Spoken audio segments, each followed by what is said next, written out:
भूतिया कुआं केशवपुर गांव में अधिकतर लोग खेती करने वाले ही थे। पूरे गांव में सिर्फ 2 ही कुएं थे जिनसे लोगों को पानी मिलता था। कुछ समय बाद गांव का एक कुआं पूरी तरह सूख गया। अब पूरे गांव के लोग पानी की जरूरत के लिए एक ही कुएं पर निर्भर थे। दूसरे कुएं से पानी भरते भरते लोगों को लगा कि कुएं में कोई भूत रहता है। जब गांव के किसान कुएं से पानी भरते थे तो उन्हें अजीब सी आवाजें सुनाई देती थीं।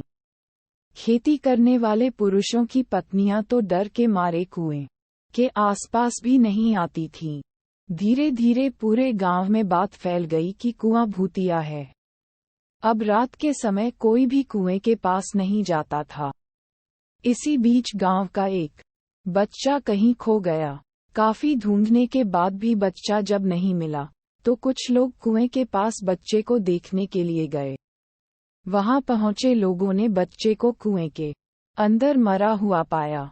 अब एक तो कुएं का पानी खराब हो गया और दूसरा बच्चा कैसे मरा इसको लेकर गांव के सभी किसान परेशान हो गए थे। सबने एक दिन मिलकर नया कुआं खोदने की सोची। कुछ ही दिनों में कुआं सबने खोद लिया और उसमें पानी भी आने लगा। अब पूरे गांव के लोग नए कुएं से ही पानी भरते थे और भूतिया कुएं की तरफ जाना सबने बंद कर दिया था।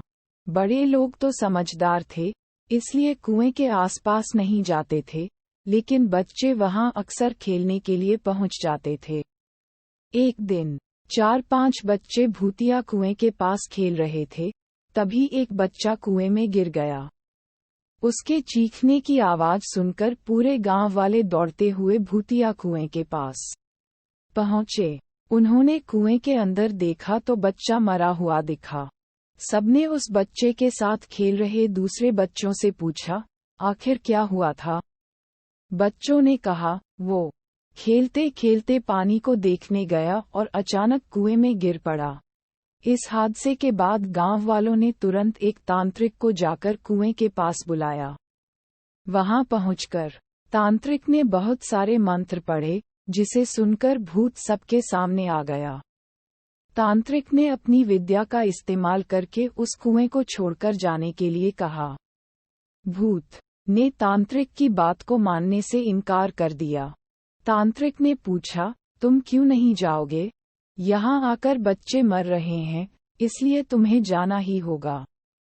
भूत ने जवाब दिया, इस कुएं में सालों से मेरा पूरा खानदान रहता आ रहा है, मैं यहाँ से बिल्कुल नहीं जाऊंगा। इतना कहकर भूत कुएं के अंदर चला गया। अब तांत्रिक ने गांव के लोगों से कहा, इस कुएं के मुंह को ढक दो, ऐसा करने से किसी तरह के हादसे नहीं होंगे। ये सुनते ही गांव के मुखिया ने तुरंत काम शुरू करवा दिया। दूसरे दिन कुएं के मुंह पर जाली डालकर पूरी तरह से रेत और सीमेंट से पक्का ढक्कन बना दिया गया और उसे ढक दिया गया। अब सारे गांव वाले खुशी खुशी रहने लगे। उस दिन के बाद से गांव में ऐसी किसी तरह की घटना नहीं हुई और भूतिया कुएं के डर से लोग मुक्त हो गए। कहानी से सीख, किसी भी परेशानी में हार नहीं माननी चाहिए। किसी न किसी तरीके से उस परेशानी से बाहर निकला जा सकता है।